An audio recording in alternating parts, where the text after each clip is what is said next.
I'm Kristi Morrow. I live in Philadelphia in the United States. I have 3 kids and I'm an architect in my past life, and I designed some bag patterns on my own. We all spend the week at my parents' farm over Christmas. Lots of cousins, my aunts and uncles, and all of my brothers and sisters. So it's a big group. I can't, is that 22, 23 if we're all there at the same time?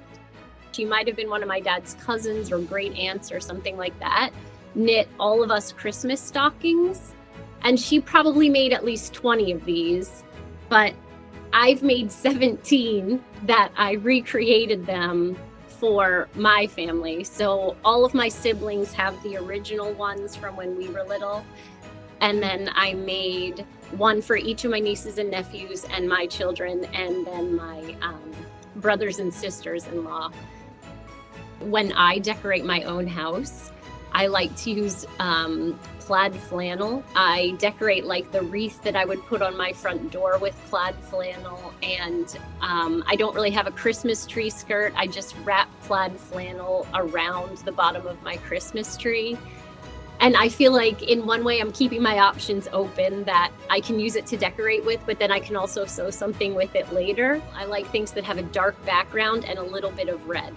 I knit a lot in the winter. I have a 15-year-old daughter, and she usually either knits or crochets with me. So it's, it's a really cozy evening at this time of year.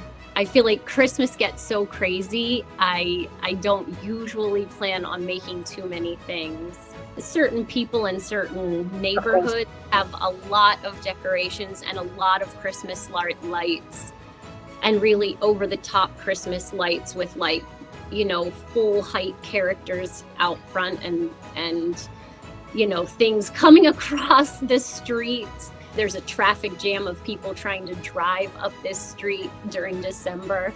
Last year, someone had a unicorn theme, that their house was all rainbow lights, and they had inflatable unicorns in front of the house and in the windows of their house. So not really like a Christmas theme, but still, fun to go and see what they came up with.